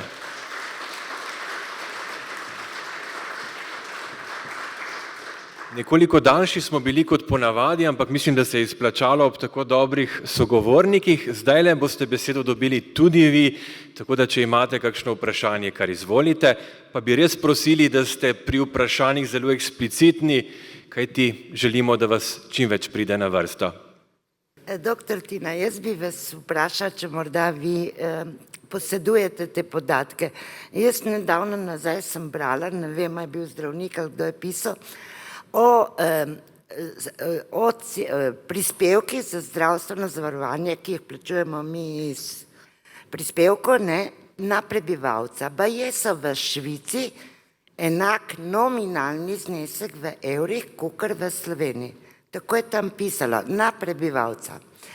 Kar pomeni ob njihovih 3 do 4krat višjih plačah in pokojninih strahotna razlika.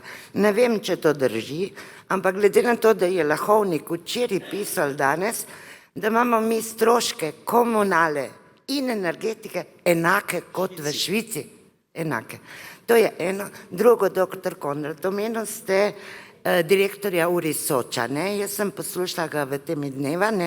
Meni se zdi neverjetno sposoben direktor, predvsem pa pokončen, ker pride z rumeno kravato in pove, da je član SDS-a. In glede na to, da je Golob naredil čistko najprej na RTV, istočasno pa tudi v zdravstvu, v Mariboru, Celju, zdaj v URI in čaka še Klančiča in čaka baje še direktorja Izole. Ma glede URI Soča, kje ste pa vi stanovski kolegi, pa mi pacienti, pa starši teh otrok, ki se rehabilitirajo v Soči, a ne bi bil cajt, da gremo skupaj in pokažemo, da nam ne bojo komandirali, kar se izmislijo. Hvala. Pa z ozirom na to, kaj se zdaj dogaja v Brežicah, pa tam, ko hočejo te azilne domove postaviti, mislim, da se lahko tam, kako oblast reagira ignorantsko, mislim, da se nas lahko zbere tam 1000, pa ne bo nič pomagalo. To je svet zavoda, se je tako odločil in tako bo, ker so se oni pač tako odločili. Se pravim, jaz take oblasti še nisem videl, jaz sem tudi živel v prejšnjem sistemu, mislim, da so vsaj malo razumeli, in malo sprejeli neke argumente, neko prepričevanje, tile pa prav nič, zid, ne? Popolnoma nič. Ne? Ja, Pa še nekaj, ja, dejstvo je, da mi težko se primerjamo zdravstvo z Avstrijci, ker je avstrijski BDP je 2-krat višji. Ne? In kaj je ta vlada naredila, kje lahko mi šparamo? Ne? Torej, imamo nižje plače kot Avstrijci, ne? Logično, ne? Medtem ko cene zdravil in potrošnega materiala so pa enake, ne? Oziroma celo višje. Ne? In prejšnja vlada je ustanovila en urad, ki bi določal cene recimo medicinskega potrošnega materijala, aparature in tako naprej na primerljivih cenah 3 evropskih držav in da bi na osnovi teh cen bili potem razpisi delani. Ne?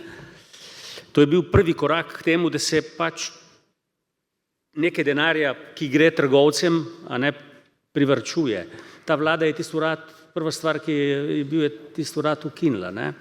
In to, da strašno služijo, vam povem jaz na enem primeru. Laringoskop je inštrument, s katerim pogledamo v grlo. Ne? Je pač ročaj, ena žlica, na koncu je lučka in enih 10 let od tega so naredili en laringoskop, ki je imel kamero spredaj, ne, in monitor, ne, tako da si, če je bila anatomska pot taka, da nisi mogel videti s prostim očesom, da bi potem dal cevko v pljuča, si videl na monitorju. Ne. V mater ste rekel, jaz bom pa to kupil za našo bolnico. Ne. Veste, koliko je stal? 12.000 evrov. Toliko kot Kia Ceed. Ne.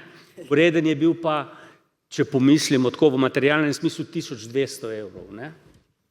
In je bil takrat Dorjan Marušič, minister, je prišel na obisk, rekel, pa pogledati malo, ti nekaj pokažem. Je rekel, nič se ne da narediti. Ne. Se da narediti, če pa nočeš narediti, pa se ne da narediti. Ne. Ja, bom pa še jaz odgovorila.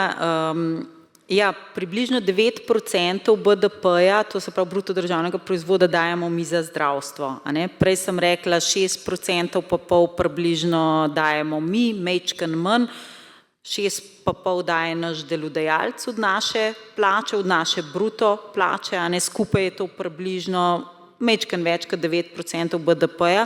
Nominalno je pa to seveda manj, kot je v Avstriji.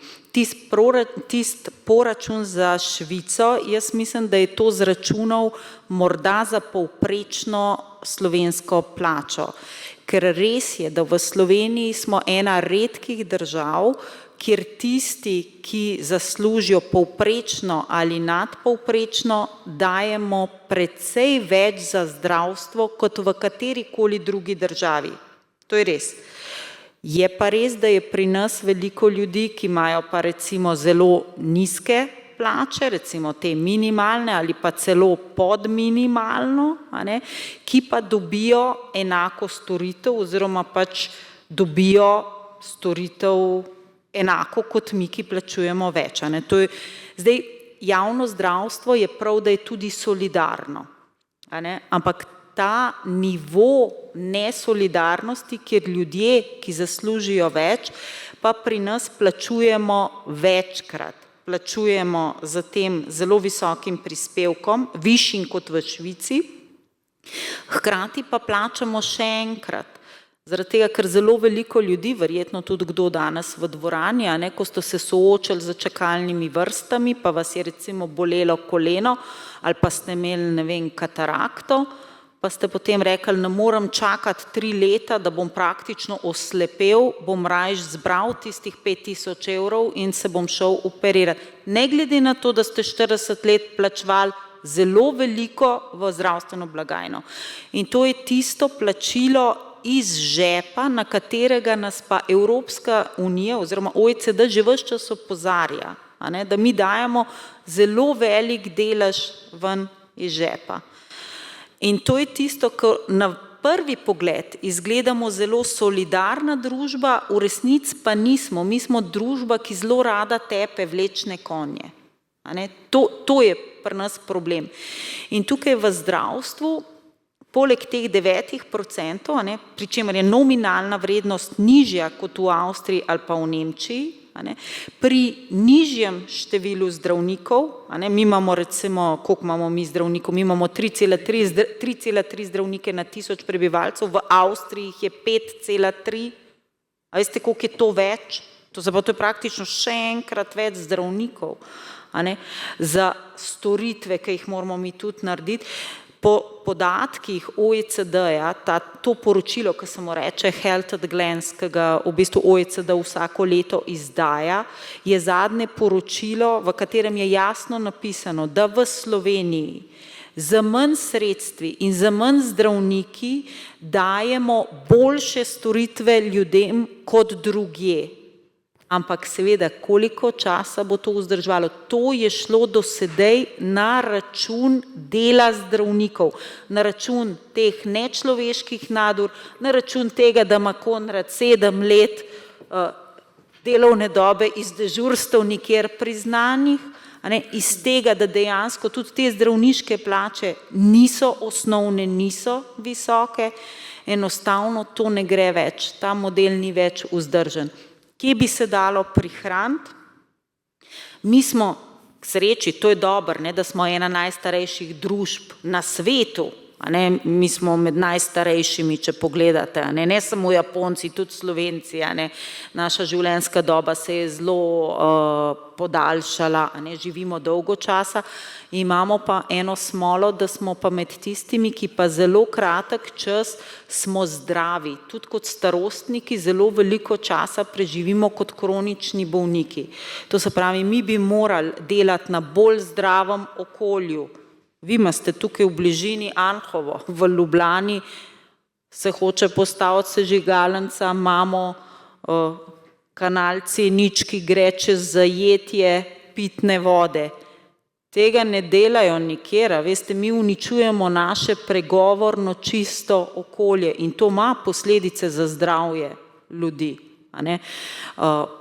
Potem način naše zdravstvene oskrbe, tukaj se osredotočiti na bolezni, ki so za nas vse pomembne. Številka 1 ubijalc v Sloveniji je še zmeri so srčno-žilne bolezni, pa onkološke bolezni, presejanje. Tukaj smo dobri, mi imamo vse 3 presejalne programe raka, Zora, Dora, Svit, hoditi na te preglede. To so zelo enostavni, dokaj poceni, vendar zelo dobri preventivni ukrepi. Hkrati pa potem, ko pride do kurative, tam, kjer je pa treba imeti top medicino, se moramo pa tudi zavedati, 80% vseh zdravstvenih problemov pacienta se reši v ambulanti zdravnika, tega družinskega zdravnika, ki ga zdaj ta vlada uničuje. 80%, to se pravi, mi moramo preliti sredstva na primarno raven, mi moramo vedeti, da mi za zdravstvo primarne ravni, za ambulanto, to gre 600 milijonov letno. Nad 4 milijarde gre v bolnišnice. Kaj se v bolnišnicah dogaja?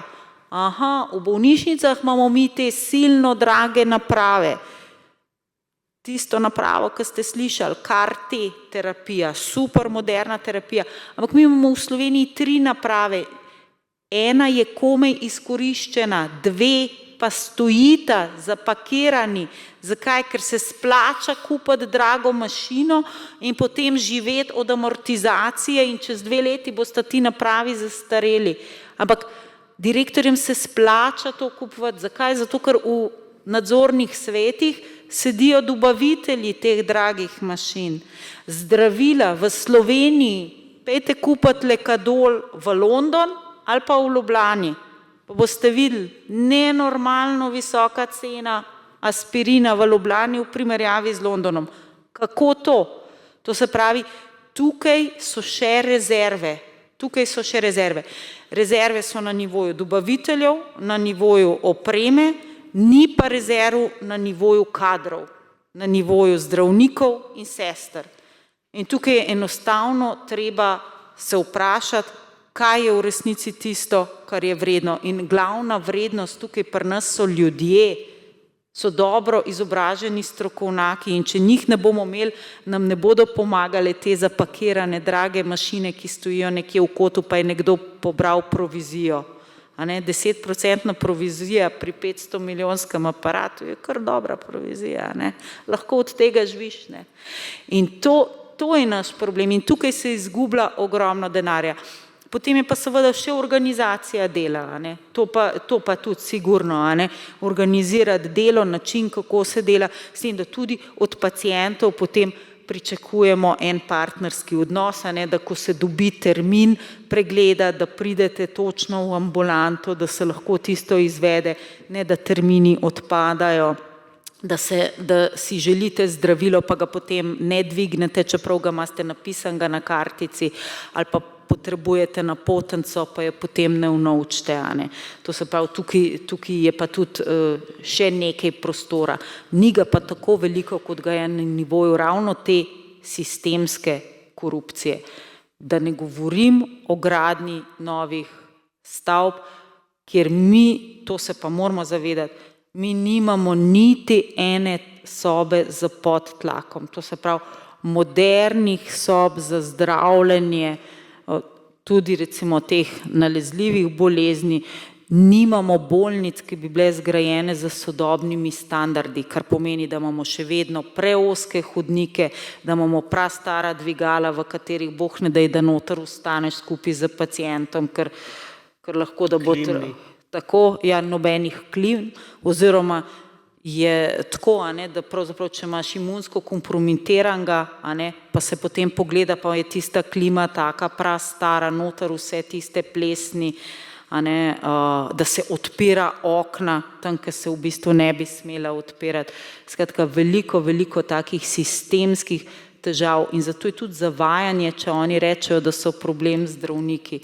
Mi v resnici v zdravstvu nimamo celotne linije, od upravljanja, menedžmenta do, če hočete, gradbene firme, ki bi znala zgraditi sodobno bolnico. Lahko še? Še eno vprašanje, ker potem bomo pa zaključili, kar izvolite. Hvala, vseeno. Torej, zdaj govorimo tu samo o idealnih zdravnikih in idealni, verjamem, da vas je večina dobrih, ampak po Gaussovi krivulji že vemo, da pač nekateri niso najboljši. In zdaj, kako je nagrajevanje v zasebnem sektorju, mi je jasno, ampak v javnem sektorju, kako boste uredili to, da bojo tudi, pač da bomo tudi gotovili, da so nekateri slabše in morajo biti zaradi tega slabše plačeni, mogoče tudi kaj odgovarjati za svoje dejanja. To govorim iz lastnih izkušenj, ne bi pa rad omenjal imena. Hvala. Ja, na vsaki nivi rastejo tudi pleve. To je pri nas in tudi povsod drugje. V bistvu noben direktor, noben predstojnik nima nobenega pravnega mehanizma, da bi nekoga kaznoval. Saj postopki stečejo, če nekdo nekoga toži, pa varuh človekovih pravic, pa odvetnikov se ne manjka, ki so pripravljeni pa specializirani. Ampak dejstvo je, jaz sem predsednik sindikata, ampak jaz pravim, da je tako, kot je zdaj organiziran javni sektor, je katastrofa. Ko je ta plačni sistem bil vzpostavljen, je takrat Virant rekel, da bo v naslednjih letih se zmanjšalo število zaposlenih v javnem sektorju, ker bodo bolj stimulirani, bolj bodo delali in tako naprej. Dejstvo je, da je takrat bilo 160.000 javnih službencev, zdaj jih je pa 190. In povprečna ocena v javnem sektorju je skoraj 5, 4,5. Pomeni, da so vsi najboljši, ne govorim zdaj samo o zdravnikih, tudi o drugih. Sistem je popolnoma narobe zastavljen. Ljudje, ki so vodje, nimajo nobenega mehanizma, da bi dejansko lahko vodili, da bi lahko nagrajevali. Ko smo mi pred 2 leti pisali za časa te zadnje Janševe vlade in točno za časa covida zakon o plačah v zdravstvu, smo mi kot sindikat predlagali take rešitve, da so je ona skupina, vladna skupina se je čudila, zakaj mi to predlagamo. Zato, ker vemo, da tako stvari ne morajo iti naprej. Večina je dobrih in zaradi manjšine potem pade madež lahko, zaradi ne manjšine, zaradi posameznikov pade madež na vse in to ni v redu. Ne? Ampak zdaj so v javnem sektorju vsi počutijo 100% sigurni, da se jim ne bo nič zgodilo. Ne? Tudi noben direktor nima korajže, da bi koga na cesto postavil, pa bi ga lahko, ne? Kogarkoli, ne govorim zdaj samo o zdravnikih, ne? Ampak mehanizem je tak, da se nič ne spremeni. Ne? Zato pravim, jaz sem že od vsega začetka govoril, da je ta plačni sistem samo upravni sporazum o plačah. Ne? Če se hoče karkoli spremeniti, se mora od 40 sindikatov javnega sektorja večina strinjati. Nikoli se ne bo večina strinjala. Ne? In zato tudi stvari ne gredo kamor. Ne? In zato tudi mnogi, ki lahko, ne, odhajajo v privat sektor. Ne? Odhajajo. Ne? In ko sem prej govoril, tudi specializacije izbirajo tako, da lahko delajo zunaj. Ne? Za težke specializacije je malo interesa, ne? Ker se ljudje tam prvo imajo občutek, da o ničemer ne odločajo, ne? Da vse upravljajo drugi, čeprav si ti po zakonu odgovorni nosilec zdravstvene dejavnosti in se podpišeš pod vsako stvar, ampak podpis pod vsako stvar, pod katero se podpišeš, to na sodišču dokument. Ne? Ti stojiš za vsem tem, kar si naredil in tudi odgovarjaš za vsem, kar si naredil. Ne? Dejansko pa nimaš nobenega vpliva, kot je Tina rekla, ne na organizacijo, ne na te nabave, na nič. Vse se dogaja mimo zdravnikov, ki smo nosilci zdravstvene dejavnosti. Pa mogoče še tukaj pri zdravniških napakah, ne? Verjamem, oziroma to tudi statistika kaže, nihče ali pa praktično nihče ne naredi napake za nalašč v zdravstvu. Ne? Zdravnik ne operira za nalašč tako, da se bo stvar zakomplicirala. Želi si dober izid.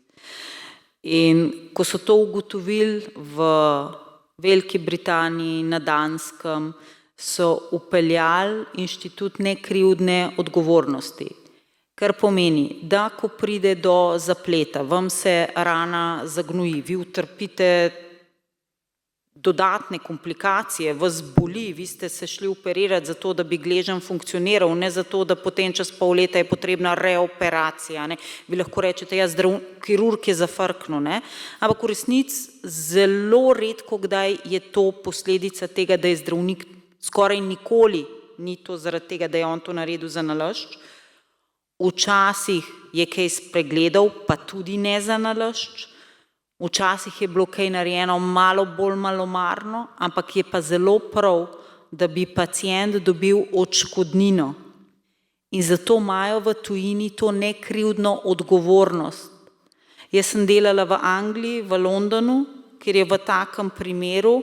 Meni se je zdelo kar malo grozno, ko so mene je mentorica vzela tudi na kakšne take razprave, ker je rekla, tlele se boš ogromno naučila in se res, ker se je izkazal, da je v bistvu pravnik od bolnice in pravnik od te osebe, ki je utrpela škodo, ne glede na to, da je recimo zdravnik bi lahko drugače ukrepal, pa je naredil tako, kot je in so bile posledice, mimo njega, mimo tega, da bi njemu bilo treba vzeti licenco, pač dobro, so že presodili, so ugotovili, pač včasih grejo stvari narobe, tukaj gre za princip te sirovih lukenj, se žal včasih konstelacija se tako postavi serija majhnih napak, ki lahko vodi v katastrofalne posledice in ravno zaradi tega, da pacient, ki je utrpel škodo, da se mu ni treba pravdati po sodišču, da dejansko dobi odškodnino takoj, sicer ni tako visoka, kot so odškodnine pri nas bile prisojene v zadnjem času, ampak jo dobi takoj in dobi to v sklopu te nekrivdne odgovornosti.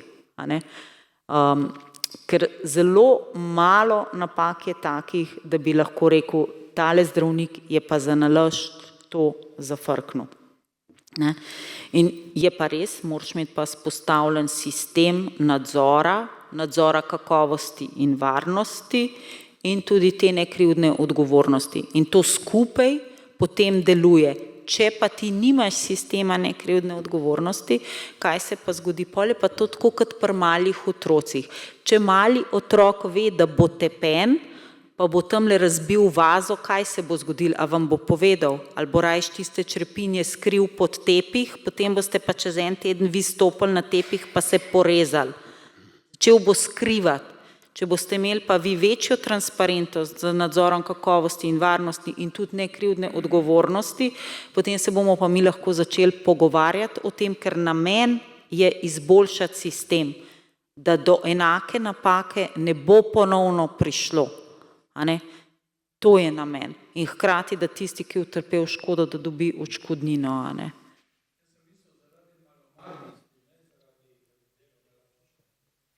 Ja, mislim, se strinjam, ne, tudi to se nekaj, tudi nekaj je tudi te malomarnosti, ampak včasih pa pride tudi do stvari, kjer pa v bistvu je bilo več stvari, ki so vodile v težave, pa je prav, a veste, to mi zdravniki, ki se pogovarjamo, rečemo, tle bi bilo prav, da bi dobil pacient odškodnino, a ne, pa je v bistvu danes ne morete dobiti, razen če boste dokazali eksplicitno krivdo posamičnemu zdravniku, kar pa je v bistvu zelo redko, a ne?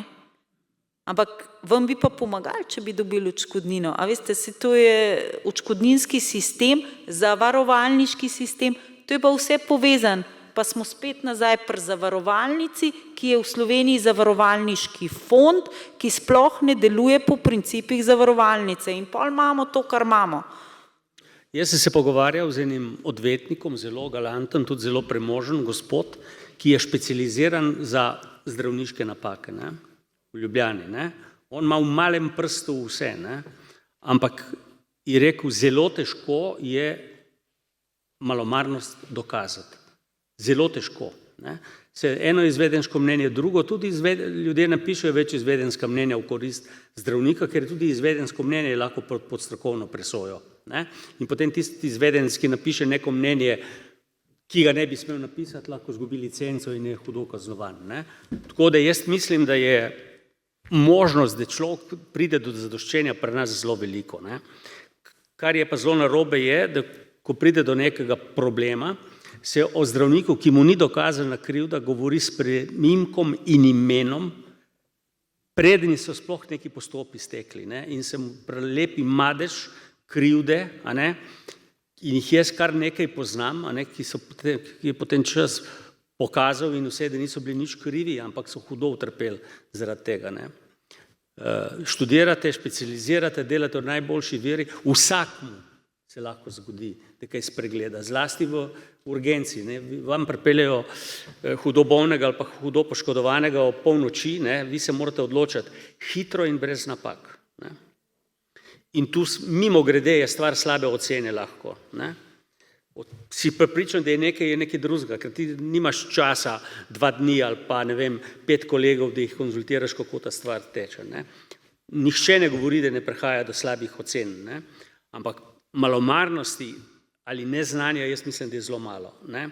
Zlasti pa ni primerov namernega oškodovanja, tega pa mislim, da sploh ni. Ne?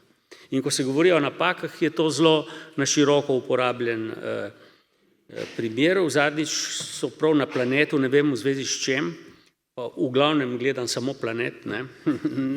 Nekaj drugega, govorili o zdravniških napakah in so govorili o tem problemu z plinom v Šempetru. Ne? Tu niso bile zdravniške napake. To je bila tehnična napaka. Zdravnica, 2 zdravnici, 2 moji kolegice sta pogruntali. Kako sta pogruntali? Ker so pripeljali enega mladega fanta, ki so ga tam, ko pripeljajo enega hudo poškodovanega, ga daš takoj na kisik. Ne? Ker kaj? Kisik pomeni oskrbo tkiv s kisikom, pri nizkem pritisku, pri vsem je kisik dober. Ne? In več časa, ko so ga imeli na kisiku, slabo je bilo. Ne? Slabiše je bilo. In potem so ultrazvok, pa to, pa drugo in tip je umrl. Ne? Kaj hudiča, padel je v jašek. Ne? Na kar je prišel obdukcijski izvid. In obdukcijski izvid je pokazal, da ni mogel umreti zaradi tiste poškodbe. Ne? In mi smo se pogovarjali na raportu, ko so prebrali obdukcijski izvid. Je rekla ta kolegica, ena je še pri nas, ena je v Ameriki, pa smo mi naredili nekaj narobe. Če ni umrl zaradi poškodbe, smo mi naredili nekaj narobe. In sta šli gledati dol na urgenco, ne? In je odprla tam tisti kisik in ga je začela vohati in je padla po tleh. Ne? In je rekel, medtem ko sem padla, sem se bala, da mi bo ta druga dal na kisik. Ne? In kaj se je zgodilo? Zdravniki, ko se je urgenca zgradila, nismo smeli iti noter, niti pogledati, kaj se dela. Nismo smeli, prepoved smo imeli. In do Silvestrovga ob polnoči so jo odprli. Ne? In potem je poklicala ta kolegica, je prišla k sebi, je rekla ta drugi, tu noter ni kisik, če ne, jaz ne bi padla po tleh. Ne? In so rekli, so poklicali direktorico. Ja, kar puste, je rekla direktorica bolnice, puste, bomo že uredili, nekaj sigurno ne štima, kako se je umrlo par ljudi, ne, pol retrogradno se je izvedlo. Ne? Še nekaj, so pa na srečo takoj peljali kam drugam, ne? Niso bili dolgo na urgenci. Ne? In potem je poklicala odvetnika, ta moja kolegica, in je rekel, poslušaj, nikamor ne boste šle, noter bosta, povej direktorci, ne zaprejo urgenco, ne, in ne začnejo raziskovati, ker če ne bom jaz kot odvetnik ukrepal. In potem je prišel eden iz tehnične službe, je snel pokrov dol stropa in je videl gor, da sta dve cevi, ena za kisik, ena za oksidul, napačno prevezani in je po tisti cevi, kjer bi mogel preteči kisik, je pretekel oksidul. In tu se je govorilo o zdravniških napakah. Sploh ni bilo zdravniške napake. Ne? Prosim? Kaj da? Ja, seveda je bil prevzem, točno se ve, kater. Ma kje pa, se nismo smeli priti zraven. O polnoči so odprli, takrat so pustili zdravnike, da smo kar začeli. In če je bil tehnični prevzem, ne, si pač pričakuješ, da so ljudje, in tam so verjetno neki 10 podizvajalci so tisto šraufali in švajsali, ker niso vedeli, zakaj ena cev plava, ena bombola bela, ena plava in so to tako naredili. Ne. Ja, danes smo nekoliko daljši, ampak jaz mislim, da je bilo zelo zanimivo, tako da iskrena hvala obema današnjima gostoma, dr. Tini Pregant in dr. Konradu Kuštrinu, in upam, glede na to, da je tematik še veliko, da bi lahko še veliko časa govorili, da se še kdaj srečamo. Sicer pa, tretji polčas, se bom v športnem žargonu takole izrazil, je še pred nami, tako da vabljeni na druženje kot ponavadi, pa bomo še kaj rekli takole neformalno. Jaz predlagam en aplavz za oba gosta.